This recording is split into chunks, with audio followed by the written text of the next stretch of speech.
ये डिजास्टर पे एक डिस्कशन है और क्योंकि मैं भी इसका हिस्सा हूँ, कुछ बेसिक्स में ऐसी शेयर करना चाहूंगा। धराली की बात हम कर रहे हैं। भाई साहब ने बोला कि धराली में डिजास्टर आया। हमने ये भी समझ लिया कि हमारा हिस्ट्री बोलती है कि वहाँ पहले भी डिजास्टर आया था, फिर दोबारा आया, फिर तिबारा आया, फिर भी लोग वहाँ पे हैं। पर हम एक दूसरे तरीके से अगर सोचें कि हम ना हिमालय के रहने वाले लोग हैं। हिमालय की बनावट, जो टेरेन कॉन्फ़िगरेशन है, वो इस प्रकार का होता है कि रहने की जगह ही लिमिटेड होती है। अगर 18th सेंचुरी में डिजास्टर आया और लोग मारे गए तो वो भी तो कहीं समझदार रहे होंगे। बड़ा सिंपल सा लॉजिक है, वो दोबारा क्यों बसे वहां पे। उसके बाद दोबारा डिजास्टर आया, फिर मरे, फिर दोबारा वहां पे बसे, फिर तीसरी बार आया, फिर उसके बाद मरे और अभी भी मरे, और हम फिर वही वाली बात बोल रहे हैं। एक छोटा सा मेरे को याद आ रहा है, मैं एग्जांपल कोट करता हूँ। एक जगह है सियाचिन ग्लेशियर, हम सब ने सुना है। सियाचिन ग्लेशियर में जो हाईएस्ट पोस्ट है ना, उसको बोलते हैं बाना पोस्ट। बाना सिंह को परमवीर चक्र मिला था। उस पोस्ट की एक खासियत है, उसमें ना कोई 60 लोग हैं जो डिप्लॉयड हैं, लेकिन वो 60 के 60 लोग खाली 4 लोगों की मदद करने के लिए डिप्लॉयड है। और वो 4 लोग जो है, एक टॉप है, उसे बोलते हैं बाना एलपी, बाना लिसनिंग पोस्ट। और क्यों वहां पे हैं लोग? कोई देखने वाला होना चाहिए। वो काम होता है ऑब्जर्वेशन पोस्ट और लिसनिंग पोस्ट का। तो उस पोस्ट का ना वही काम है बस, पर उनकी मदद करने के लिए बाकी सारे लोग हैं। क्या होता है, हर 3 साल में एक ऊपर से ना बर्फ इकट्ठी होती है, फिर धीरे धीरे अनस्टेबल होती है और टूट जाती है, और नीचे हेडक्वार्टर है और उस पर गिरती है। लोग दबते हैं, लोग मरते हैं। तो उसका तरीका क्या है? रॉकेट लॉन्चर लिया जाता है और हर 2-3 महीने में उसमें ना गोला मारा जाता है जहां पे वो बर्फ इकट्ठी हो रही है, ताकि टूट जाए। लेकिन उसके बावजूद कभी ऐसा होता है कि रात को लोग हैं और आता है और दबते हैं और 2-1 मर जाते हैं। फिर उसी जगह पे, क्योंकि कोई स्पेस नहीं है, वहां पे रहते हैं। मेरे टाइम पे जब मैं 1995 में था वहां पे, तब ऐसा हुआ था, मेरी पलटन के 2 मरे थे। लेकिन उसके बावजूद हम उस जगह को नहीं छोड़ते हैं। वहां पे इतनी ही स्पेस है जिसमें अवलांच ने आना है और कोई स्पेस ही नहीं है, पर छोड़ते नहीं है हम, क्योंकि हमारे बॉर्डर का चक्कर है। नॉर्वे एक कंट्री है। नॉर्वे में ना आज क्या हो गया, पानी, समुद्र का पानी ज्यादा बढ़ गया है, जमीन से ऊपर हो गया है, तो वो अंदर आ रहा है। नॉर्वे वाले वहां पे बैरियर लगा रहे हैं, रोज लड़ रहे हैं, लेकिन हाई टाइड्स में वो पानी को अंदर नहीं आने देते। जापान एक छोटा सा देश है, जापान में तो आते ही अर्थक्वेक है पूरे, लेकिन उन्होंने अपने, जैसे हमारी भागवत गीता के हम ग्रंथ पढ़ के अपने को मोटिवेट करते हैं, उनका एक सिस्टम है, उसे वो बोलते हैं हाराकिरी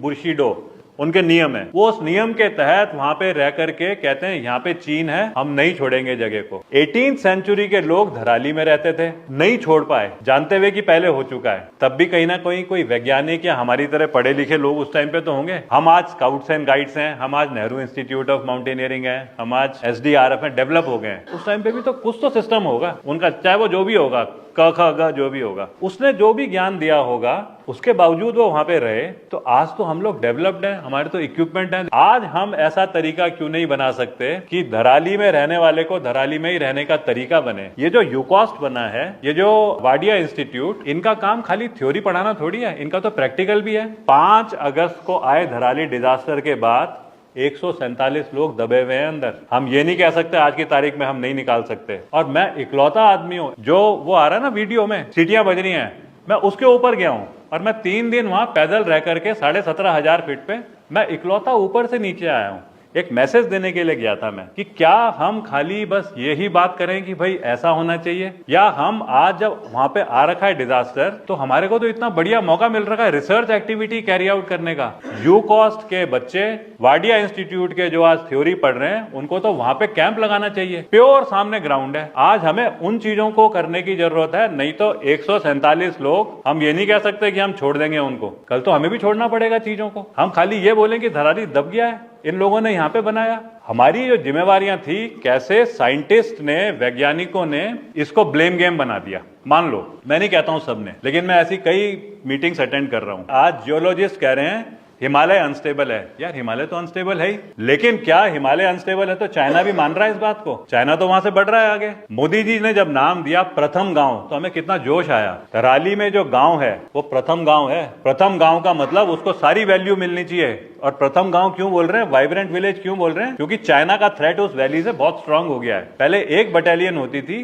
अब वहां पे पूरी ब्रिगेड है, वहां पे आईटीबीपी का डिप्लॉयमेंट बढ़ गया है, जो सबसे पहले बॉर्डर पे रहते हैं। इसका मतलब थ्रेट उस जगह से आ रही है और हम लोग फंस गए हैं कि साइंटिस्ट ने और जियोलॉजिस्ट ने बोला कि ये जगह अनस्टेबल है, पुराने नियम वालों ने बोला कि ये तो जगह बैठना ही नहीं चाहिए था। आज धराली में 5 अगस्त के बाद अभी तक एक भी काम नहीं हुआ है। काम से मेरा मतलब है कंस्ट्रक्शन तो छोड़ो, उनकी कोई कोशिश तो होनी चाहिए। घर दबे हुए हैं, मेरे पिताजी का भगवान जो था वो नीचे दबा हुआ है, कैसे मैं उस जगह को छोड़ सकता हूं? मेरे बच्चे जो है उनकी डिग्री वहां पड़ी हुई है, मेरी बीवी की शादी का मंगलसूत्र नीचे दबा हुआ है, लेकिन सरकार को कारण मिल गया है कि जियोलॉजिस्ट यूकॉस्ट, मैं यूकॉस्ट वैसे नहीं बोल रहा हूं, मैं एक कोट करने की वो कर रहा हूं, वाडिया इंस्टीट्यूट, ये कुछ नहीं कर पा रहे हैं। एनडीआरएफ इतनी बढ़िया फोर्स है ना, मतलब ITBP Indo Tibetan border force, ये आर्मी से ज्यादा स्ट्रांग है, ये सबसे हाईएस्ट जगहों पे डिप्लॉयड रहती है और चाइना के अगेंस्ट सबसे पहले ये लड़ रहे हैं। लेकिन अगर एनडीआरएफ को आप ऊपर भेजोगे, हमने यहाँ फोटोग्राफ देखी, वो बेचारे जो काम कर रहे हैं ना, वो खोद रहे हैं। खोदने का काम तो लेबर का था, खोदने के बाद में इनकी, ये तो एक्सपर्ट है, 12वीं क्लास वाले से 2nd क्लास का काम कराया जाएगा तो कैसे होगा? ये हमें पक्का सोचने की जरूरत है। फिर हम आवाज उठाएं एज इन्वायरमेंटलिस्ट, कहीं ना कहीं फिर हम आवाज उठाएं कि पुराना क्या था इतिहास, हम करें ये इन्वायरमेंट था, लेकिन हम धराली को छोड़ नहीं सकते। धराली एक मॉडल गांव बना अपनी काबिलियत से, उसने प्रूव करा वहां पे आज से 25 साल पहले सेब लगा करके एप्पल्स को इंटरनेशनल एनवायरनमेंट में फेमस करा। वहां की राजमा चर्चित है। आज अचानक एक शू शू करके वो आया, क्या उसका बैकग्राउंड है क्या नहीं है? 4 साइंटिस्ट गए ऊपर जब मैं उस टाइम पे था, एक यूकॉस से था, एक वाडिया से था और एक और कहीं से आए। ये धराली में नीचे बैठे रहे। इन्होंने नेहरू इंस्टीट्यूट ऑफ माउंटेनियरिंग के 2 इंस्ट्रक्टर थे, दोनों के दोनों धराली के रहने वाले हैं, उनको ऊपर भेजा, फोटो खिंचवाई और उस फोटो के साथ रिपोर्ट बन गई। अब मैंने सुना है वो रिपोर्ट गवर्नमेंट में जमा हो रही है और उस रिपोर्ट के बेसिस पे डिसीजन आएगा Dharali should be evacuated. It is a wrong decision to carry out construction there. हमारा भगवान वहां दबा हुआ है, या तो हम छोड़ दें भगवान को, या तो हम अध्यात्म और जो बोलते हैं कि हम एक धार्मिक प्रवृत्ति वाली चीजों को लेकर के चलते हैं, अगर वो छोड़ दें फिर तो ठीक है, नहीं तो अगर वो लोग दबे हुए हैं नीचे